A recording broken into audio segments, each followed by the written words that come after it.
नमस्कार, मैं हूं सानिया और आप देख रहे हैं डे न्यूज। खबरों की शुरुआत करने से पहले आइए एक नजर डालते हैं उन खबरों पर जो बनी है आज की सुर्खियां।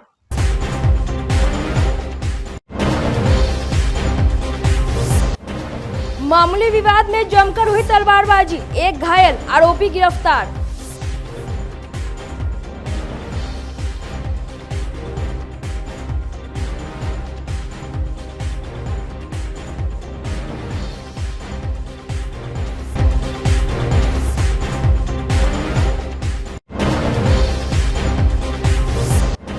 ठंड बढ़ते ही चोरों ने मचाया तांडव, 10 लाख की संपत्ति पर किया हाथ साफ, दहशत में परिवार।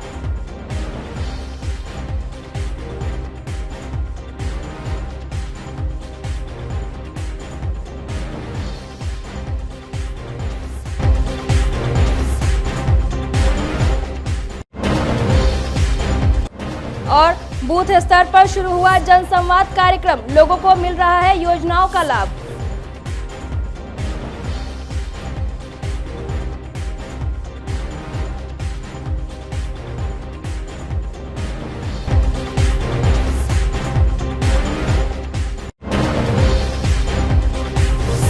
तो ये थी आज की सुर्खियां और अब खबरें विस्तार से।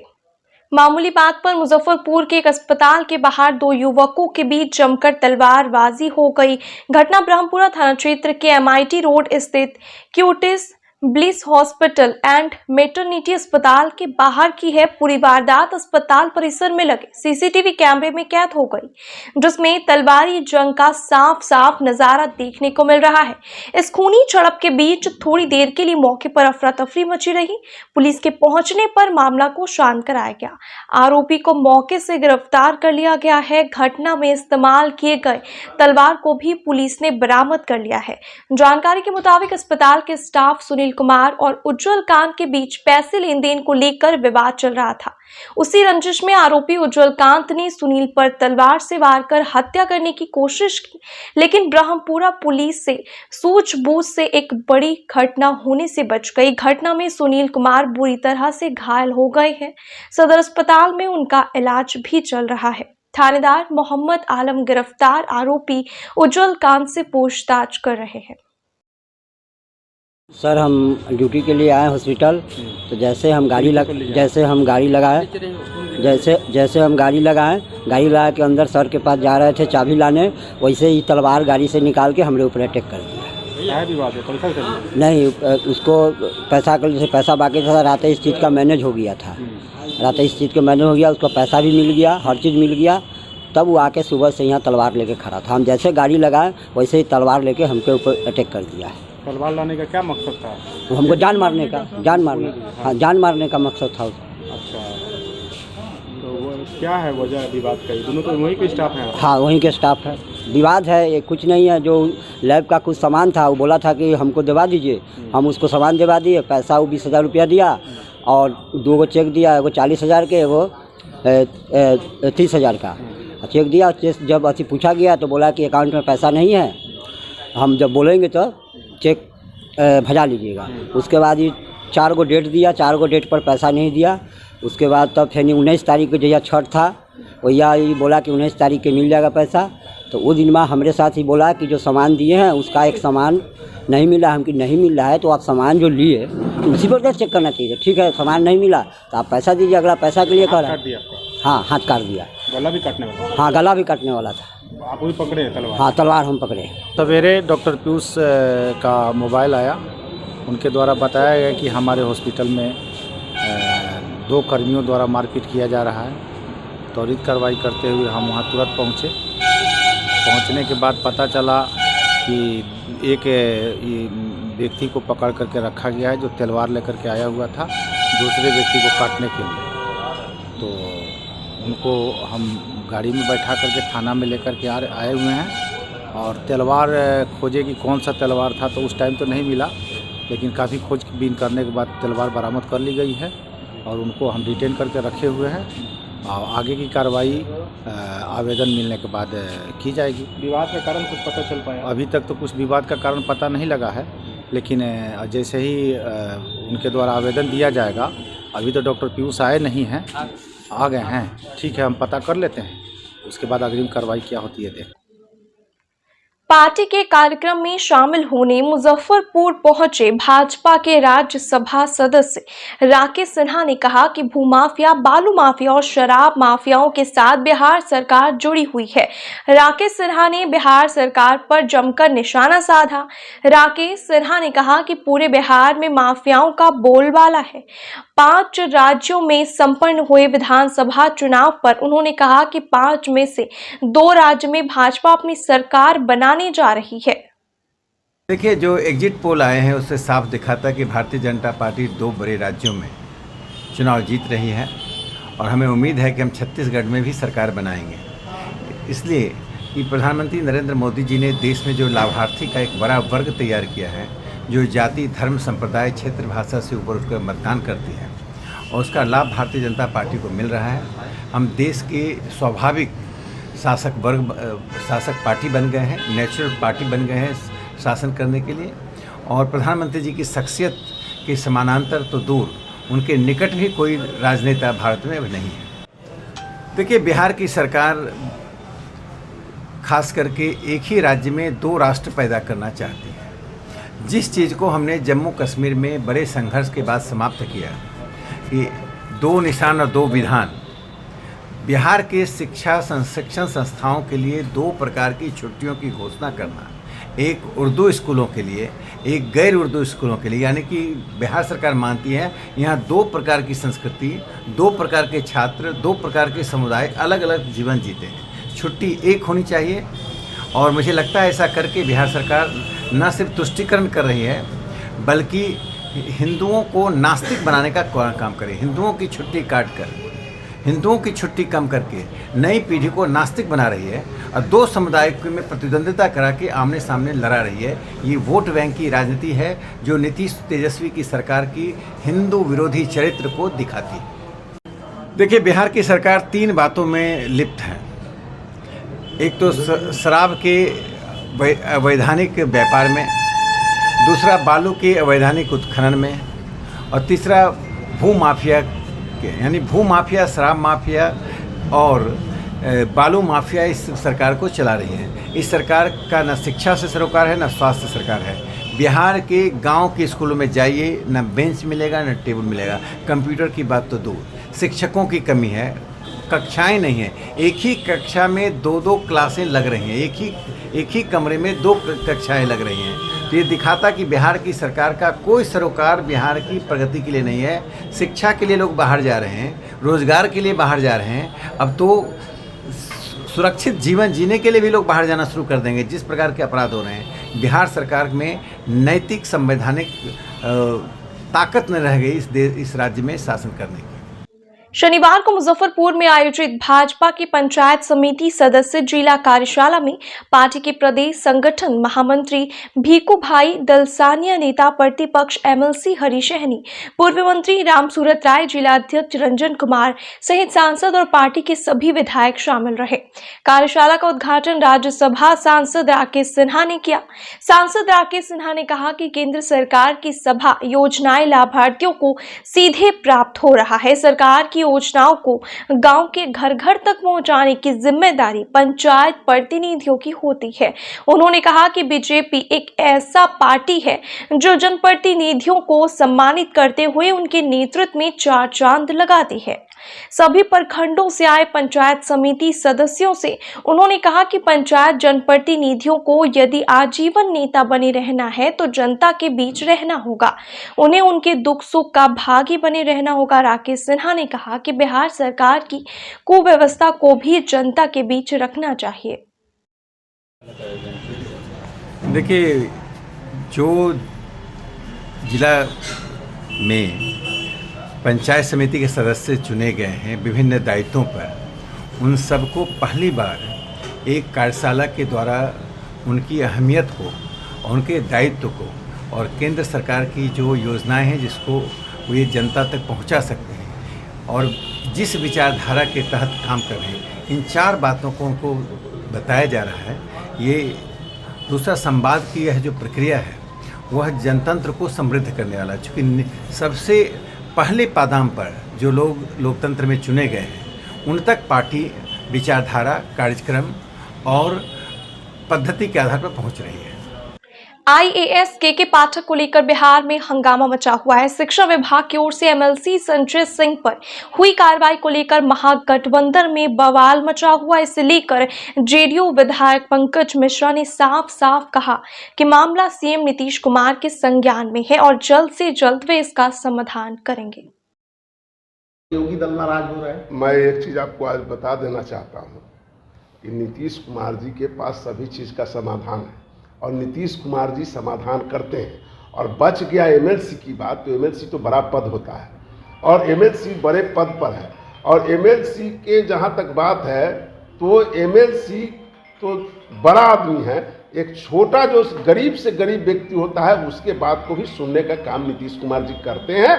और नीतीश कुमार जी सबो चीज का समाधान करने का काम करते हैं। समाधान इसका होगा और सारी व्यवस्था होगी, उसकी चिंता संज्ञान ले लिया सीएम नीतीश कुमार, एकदम संज्ञान में है नीतीश कुमार जी का। और नीतीश कुमार जी इसका समाधान भी करेंगे, संज्ञान के साथ समाधान भी करेंगे। नीतीश्वर प्रसाद सिंह स्मृति व्याख्यान माला के अंतर्गत शनिवार को मुजफ्फरपुर के नीतीश्वर सिंह कॉलेज के पीजी समाज शास्त्र विभाग में वैश्वीकरण के दौर में उद्योग का समाज शास्त्र एवं तीव्र तकनीकी परिवर्तन विषय पर सेमिनार का आयोजन किया गया। कार्यक्रम का उद्घाटन प्राचार्य मनोज कुमार, समाज शास्त्री विश्वनाथ झा, सीएम कॉलेज दरभंगा के पूर्व प्राचार्य रंजना सिन्हा ने संयुक्त रूप से दीप प्रज्वलित कर किया।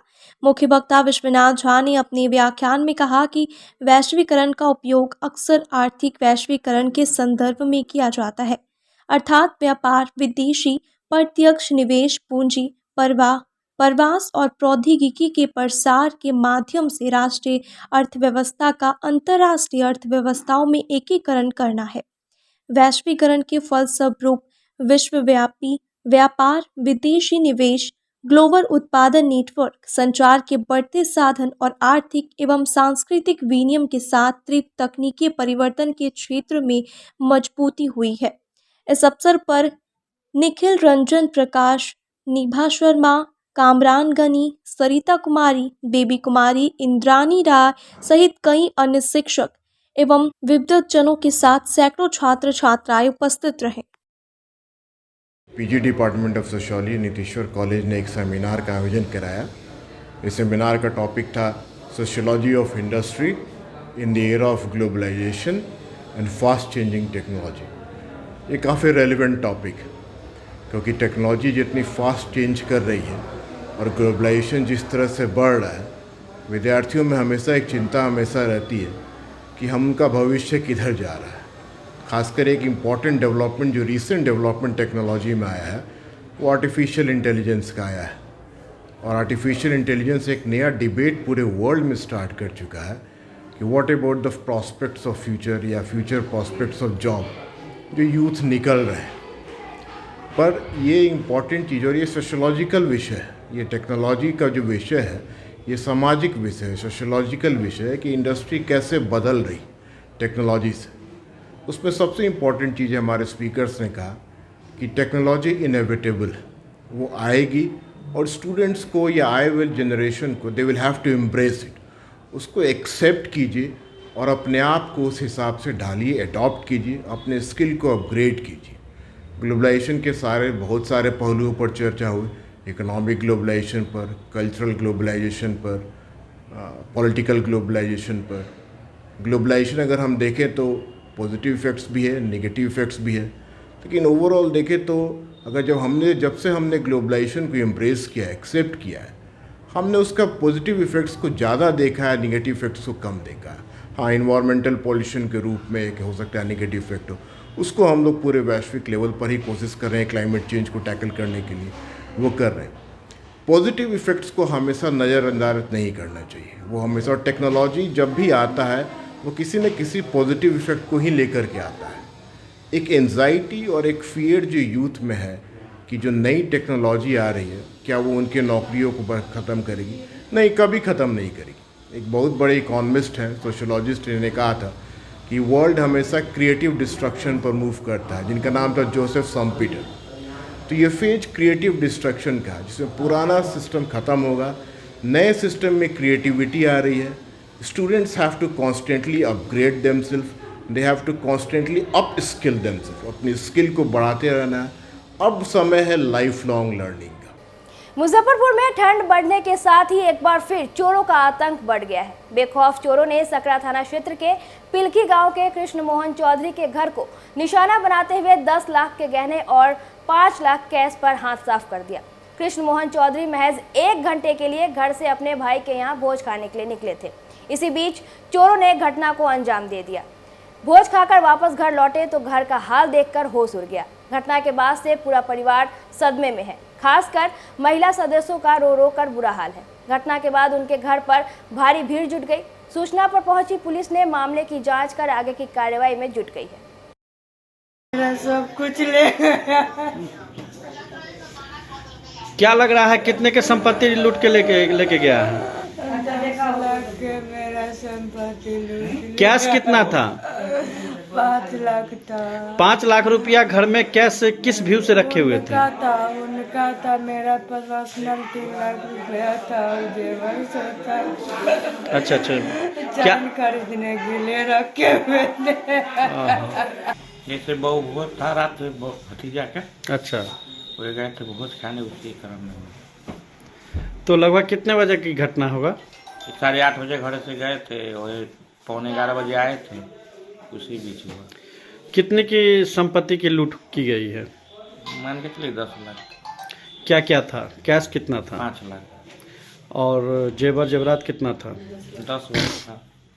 10 भर था। 10 लाख का था।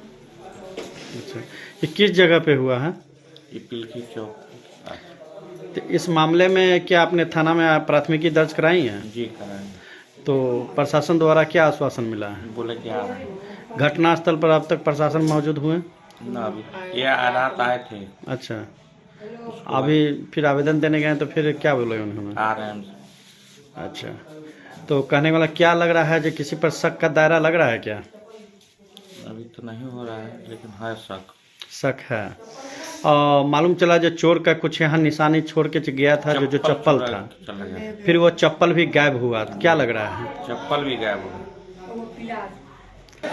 29 को भी एक घटना हुई थी हमारे यहाँ झाजी के घर में, और आज इनके घर में शादी का माहौल था। 29 तारीख के दिन भी, और उसका समझिए कि शादी था 29 तारीख के दिन, बारात गई है, और आज जो है सो बहुभोज था। बहुभोज में ये लोग 8:30 के आसपास में गया है, और उधर से जब रिटर्न आए तो इनका अंदर से गेट में लॉक लगा हुआ था, और उसी घर को सिर्फ ताला तोड़ा गया जिस घर में इनका जेवर और पैसा था। वो आने जाने वाला आदमी को ही पता है कि इसके घर में इतना पैसा आया है। चेक ही काटा है। कुछ गल्ला का कारोबार करते हैं कृष्ण मोहन चौधरी, तो ये किसान को देना था पैसा, इसी के लिए पैसा लाया था 5 लाख रुपया, वो पैसा था, और जेवरात था करीब 10 लाख रुपए का। वो इसके साला का भी शादी है, उसके लिए जेवर खरीदा हुआ था, सेट उठ था, हार वगैरह, उसी के कारण। बिहार के सबसे बड़े गांव मुजफ्फरपुर के यजुआर मध्य गांव में शनिवार को आयोजित जनसंवाद कार्यक्रम में डीएम प्रणव कुमार और डीडीसी आशुतोष द्विवेदी ने कार्यक्रम में लगाए गए स्टॉल का निरीक्षण करते हुए नल जल योजना की जल मीनार की बनावट की खूब तारीफ की। जल मीनार आकर्षण का केंद्र बना रहा। 2 कन्याएं और जल मीनार को दुल्हन की तरह सजाया गया, जिसे देखकर डीएम काफ़ी खुश हुए। दोनों अधिकारियों ने उनकी गोद भराई की। मिथिला परंपरा के तहत पहले पंचायत के मुखिया ने मखान के माला के साथ मार्च से भव्य स्वागत किया। जनसंवाद में सरकार के विभिन्न योजनाओं की जानकारी दी गई। वहीं कार्यक्रम समापन और मैथिली में उन्होंने कहा कि अब तक सबसे निम्न कार्यक्रम भेल। वहीं इस मामले पर यजुआर मध्य पंचायत के मुखिया सुमन नाथ ठाकुर का कहना है कि सरकार ने हर योजना को हमेशा लोगों तक पहुंचाने का काम किया है। ये WPO बना है, जहाँ पे कचरा का जो है सो निरस्तीकरण किया जाएगा। कचरा के यहाँ पे प्रबंधन, जो गांव का कचरा है वो यहाँ पे लाके उसको छटाई करके अलग अलग रखा जाएगा। और इसमें अब आने वाले भविष्य में फिर प्लास्टिक से भी उसमें पंचायत को आमदनी होगी। और हमारा है जो हमारे पंचायत में जो काम हो, जो कोशिश करते हैं जो अच्छा हो और अच्छा बनाने का उसका हम प्रयास करते हैं। बाकी तो हमारे जो जनता मालिक हैं उनका आशीर्वाद सारा है, उन्हीं के द्वारा ये सारा मेहनत सफल होता है। ये हमारा है जो नल जल का जो वहाँ पे काम हुआ, हम हमारे वार्ड सदस्य और जो भी हमारे वार्ड सचिव हैं, हम लोग कोशिश किए हैं जो अपने स्तर से भी उसको देख के निगरानी करके जो अच्छा से अच्छा बने और अच्छा प्रयास हम लोग किए हैं जो अच्छा बने। बाकी हम जिलाधिकारी महोदय का भी धन्यवाद देते हैं और उप विकास आयुक्त, पंचायती राज पदाधिकारी, जितने भी जिला से हमारे पदाधिकारीगण आए थे उनका और आपके जो मीडिया बंधु उनको भी धन्यवाद देते हैं जो हमारे काम को सराहना किए। और हम अपने पंचायतवासी को भी धन्यवाद देते हैं और आग्रह करते हैं जो पानी अब कल से वो पिए। मुजफ्फरपुर में पीएम किसान सम्मान निधि योजना में 11,600 के अपात्र लाभुकों को 18 करोड़ की राशि निर्गत कर दी गई। इस फर्जीवाड़े की जानकारी सामने आने के बाद कृषि विभाग के अधिकारियों के होश उड़ गए। 18 करोड़ की राशि पीएम किसान सम्मान निधि योजना के तहत जिन अपात्र किसानों के खाते में भेजे गए हैं, अब उन्हें चिन्हित करने के बाद वैसे लोगों पर कार्रवाई शुरू हो गई है। चिन्हित अपात्रों को किसान विभाग के द्वारा नोटिस भेजा गया है, जिसके बाद किसानों में हड़कंप मच गया है। किसी विभाग राशि वापस नहीं करने वालों के खाते को होल्ड और विभागीय निर्देश के बाद सर्टिफिकेट केस भी करने जा रहा है। जिला कृषि पदाधिकारी ने बताया कि नोटिस के बाद मात्र 22 लाख रुपए वापस हुआ है। ऐसा है जो किसान आयकर रिटर्न भरे हैं या जिनकी आय प्रति माह 10,000 रुपये से अधिक है, वैसे किसानों को केंद्र सरकार के द्वारा चिन्हित किया गया है। तो अभी तक जो जिले को जो सूची प्राप्त हुई है उसमें 11,600 किसान हैं, जिसमें आयकर रिटर्न वाले हैं 6800 और अन्य कारणों से जो बिना योग्य होते हुए लाभ लिए हैं वैसे किसान हैं 4800। तो सभी किसानों को जितना भी उन्होंने किस्त लिया है, चाहे 4 किस्त लिया हो, 5 लिया हो, उन सभी को जिला कृषि पदाधिकारी के द्वारा नोटिस तामीला किया गया है और उनको कहा गया है कि यथाशीघ्र आप जो राशि लिए हैं उसको संबंधित अकाउंट नंबर IFS कोड में जमा करें। टोटल कितना रकम है सर करीब? टोटल अगर हम जोड़ते हैं इन 11,600 किसानों की राशि को तो लगभग 18 करोड़ रुपए की राशि की रिकवरी की जानी है। कुछ रिकवरी भी हुआ है, लेकिन अभी तक मात्र 22 लाख रुपए का हम लोगों ने रिकवरी किया है या किसानों के द्वारा जमा किया गया है।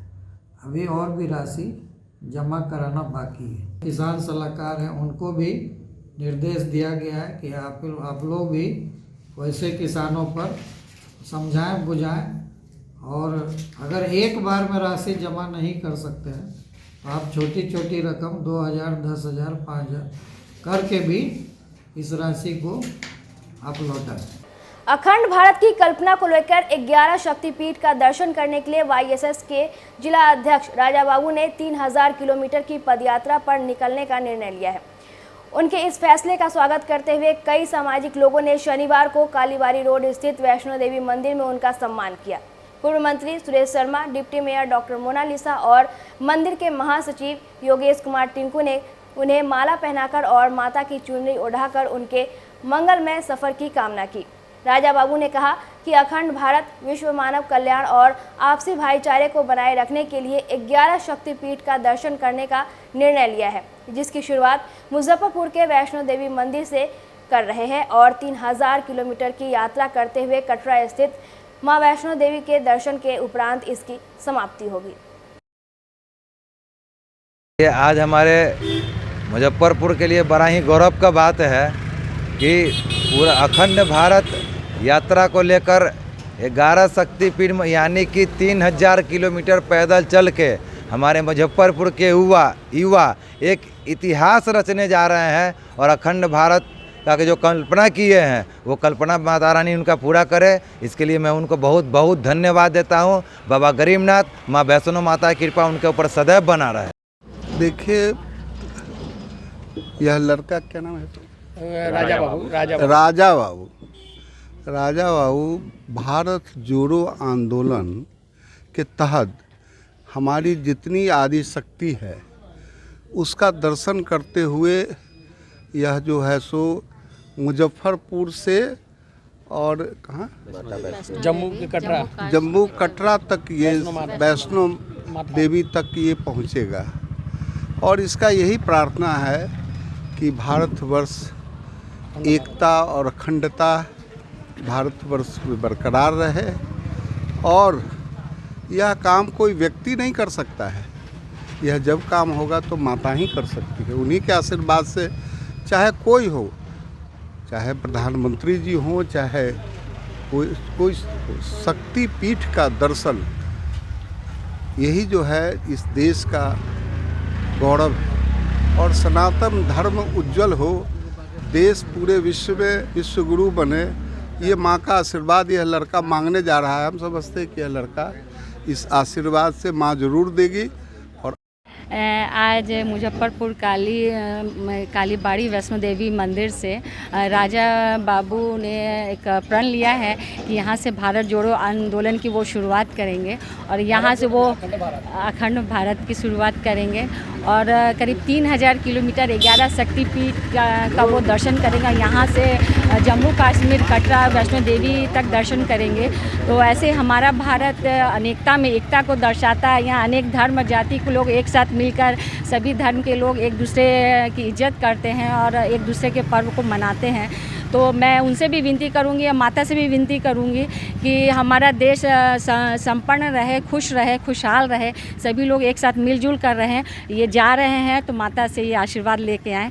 अंतर्राष्ट्रीय दिव्यांग दिवस की पूर्व संध्या पर शनिवार को मुजफ्फरपुर के गौशाला रोड स्थित वागेश्वरी मुक्त बधिर विद्यालय में सांस्कृतिक कार्यक्रम का आयोजन किया गया। कार्यक्रम में विद्यालय के बच्चों ने नाटक और नाच गान प्रस्तुत कर उत्कृष्ट कला का प्रदर्शन किया। इससे पूर्व कार्यक्रम की शुरुआत मेयर निर्मला साहू, साहित्यकार डॉक्टर संजय पंकज और वार्ड पार्षद केपी पप्पू ने संयुक्त रूप से दीप प्रज्वलित कर किया। संचालक संजय कुमार ने कहा कि कार्यक्रम में दिव्यांग बच्चों ने अपनी उत्कृष्ट कला से दर्शकों को मंत्रमुग्ध कर दिया। रविवार को अंतर्राष्ट्रीय दिव्यांग दिवस पर स्कूल की ओर से इन सभी बच्चों को पुरस्कृत किया जाएगा। विश्व दिव्यांग दिवस के पूर्व संध्या पर वागेश्वरी मुक्त बधिर आवासीय विद्यालय के बच्चों द्वारा सांस्कृतिक कार्यक्रम किया गया, जिसमें बच्चों ने अपना बॉडी लैंग्वेज के माध्यम से डांस का प्रदर्शन किया, नाटक का प्रदर्शन किया, रैंप शो किया। छोटे छोटे बच्चों ने इतना अच्छा डांस का प्रस्तुति दिखाए जो भी दर्शक हैं वास्तव में उनको देख करके झूम उठे। और कल 3 दिसंबर को भी इन बच्चों को संस्थान के द्वारा पुरस्कृत किया जाएगा विश्व दिव्यांग दिवस के शुभ अवसर पर। क्या कहेंगे, इस दिन कितनी खुशी होती है बच्चों में, क्योंकि उनके नाम से इस दिवस को मनाया जाता है? जी, इस दिन का तो उन बच्चों का बहुत बेसब्री से इंतजार रहता है कि ये दिन आएगा तो मैं बहुत अच्छे से एंजॉय करूँगा। ये मेरा स्पेशल डे है और स्पेशल ढंग से मैं अपनी कला का प्रस्तुति सब लोगों में मैं दिखाऊंगी, ताकि वो लोग ये नहीं समझे कि हम सुन नहीं पाते हैं, बोल नहीं पाते हैं तो मैं कुछ नहीं कर पाऊँगा। मैं उन लोगों से ही मैं बेहतर करूँगा, इस तरह का सोच होता है इन दिव्यांग बच्चों में। गेस्ट लोग में कौन लोग जी गेस्ट लोग आए हुए थे? ये हमारे यहाँ भी मुजफ्फरपुर के मेयर साहिबा निर्मला साहू जी आई हैं और उप मेयर मोनालिसा जी आई हैं, डॉक्टर ए.के. दास जी हैं वो आए हैं, जिला प्रबंधक बुनियादी केंद्र के विजय कुमार जी आए हैं। इन लोगों ने, इनके अलावा बहुत हमारे मुजफ्फरपुर के समाज सेवी और प्रतिष्ठित जो लोग हैं वो सब ने इस कार्यक्रम में सफल बनाने में सहयोग रहा है। क्या परिचय है? मैं संजय कुमार बागेश्वरी दिव्यांग सर्जन सेवा संस्थान के सेक्रेटरी हूँ, साथ में बागेश्वरी मुक्त बधिर विद्यालय का प्राचार्य। मनरेगा में काम, लंबित भुगतान और जॉब कार्ड की मांग करते हुए शुक्रवार से मुजफ्फरपुर समाहरणालय में जारी मनरेगा वाच का धरना दूसरे दिन शनिवार को भी जारी रहा। इस दौरान मजदूरों ने जिलाधिकारी और बिहार सरकार के खिलाफ जमकर नारेबाजी की। मनरेगा वाच के नेता संजय सहनी ने कहा कि जब तक जिला प्रशासन मांगे पूरी नहीं करती है तब तक धरना चालू रहेगा। मौके पर जिले के सभी प्रखंडों के मनरेगा मजदूर मौजूद रहे। पर और आज दूसरा दिन भी बैठे हुए हैं। अभी तक हमारी मांगों को पूरा नहीं किया गया है, इसलिए धरना जारी रहेगा। जो मनरेगा में काम चाहिए था अभी तक शुरू नहीं हुआ, गांव में ना जॉब कार्ड मिला और ना डिले पेमेंट था वो मिला, तो इसलिए धरना आज भी जारी रहेगा। और जब तक ये तीनों मांगे पूरे नहीं होंगे धरना चलता रहेगा। यहाँ पहले भी आप लोग धरना दिए थे, बार बार धरना दे रहे हैं, क्या कुछ कारण? ये सरकार का इससे पता चल रहा है कि ये कितना सफल है इस काम में, और मजदूर बार बार धरना दे रही है लगातार। तो हम लोग बिना धरना पे बैठे काम नहीं मिल रहा है तो इसके लिए आना पड़ता है, तो बिना पूरा कराए यहाँ से नहीं जाएंगे, और जितना उनको बैठाना है बैठाएंगे। हम बैठने के लिए तैयार हैं, और लेकिन हम जाएंगे पूरा करा के धरना। Social worker for women empowerment ने शनिवार को मुजफ्फरपुर की 2 निर्धन बेटियों की शादी का पूरा खर्च व्यय किया। संस्था की सचिव बबली कुमारी ने बताया कि ज़रूरतमंद बच्चियों को गहने से लेकर खाने पीने का सामान, कपड़े इत्यादि सब कुछ दिया जाता है। इससे उनकी शादी में किसी भी तरह की कठिनाई ना हो। बबली कुमारी ने बताया कि उनकी संस्था की ओर से पहले भी कई निर्धन बेटियों का विवाह करवाया गया है, और आज एक बार फिर 2 निर्धन बेटियों के विवाह का सारा खर्च संस्था की ओर से दिया गया है। आज हमारे संस्था social worker for women empowerment की तरफ से 2 बहुत नीडी बच्चियों की शादी कराई जा रही है, जिसका पूरा खर्च जो है वो हमारे संस्था की तरफ से दिया जा रहा है। जैसे ज्वेलरी में पायल, बिछिया, नाक का, बर्तन, कपड़े गरम ठंडे, पूजा से रिलेटेड सामान, खाने से रिलेटेड सामान, वो सारी चीज़ें, और कैश भी दी जा रही है। हाँ, इससे पहले भी हमने लगभग इस साल एक लड़की की, और ये तीसरी लड़की है, और इससे पीछे जाए तो ये छठी लड़की है जिसकी शादी हमारे संस्था के द्वारा हो रही है। हाँ, ये बहुत ज़रूरी है, क्योंकि हम भी बहुत सोच में पड़ जाते हैं कि हम तो जानते नहीं है, लेकिन हमारे पास ये कॉल कैसे आया। तो कहीं ना कहीं भटकते हुए राह में मिल जाते हैं, और कभी क्यों उदास है आप, ऐसे बात है। तो पहले हम देखते हैं कि वो कहाँ से हैं, कैसा है उनका बैकग्राउंड। बहुत होता है कि चलो दिखा देते हैं, अच्छे कंडीशन में है तो फिर उनकी हम क्यों हेल्प करें। तो पहले देखे तो मुझे लगा कि नहीं, इनको वाकई में बहुत ज़रूरत है। अभी ये खुद तरस रहे हैं कि हमारे दरवाजे पे आएगा तो वो खाएंगे कैसे, हम उनकी कैसे व्यवस्था करेंगे रहने ठहरने खाने का। तो फिर मैंने बोली कि जितना हो सके हमारी संस्था से इसको बहुत VIP नहीं, बहुत मिनिमम तरीके से, नॉर्मल तरीके से सारा अरेंज जो है वो करवा करके, और फिर इनका जो है विदा करवा के। उद्देश्य बहुत विशेष नहीं है, ये है कि ऐसे जो बच्चियां हैं वो रह नहीं जाए इस पैसों के अभाव में, सामान के अभाव में। माँ बाप की कोशिश रहती है कि बच्चों को हम अच्छे घर में करें, लेकिन पैसों के अभाव में कुछ उनकी स्थिति परिस्थिति इस मोड़ पे ला देती है, कुछ चाह करके नहीं कर पाती हैं। आज की खबरों में बस इतना ही। कल फिर मिलेंगे कुछ नई खबरों के साथ। तब तक के लिए डेन न्यूज़ परिवार को दीजिए इजाजत। नमस्कार।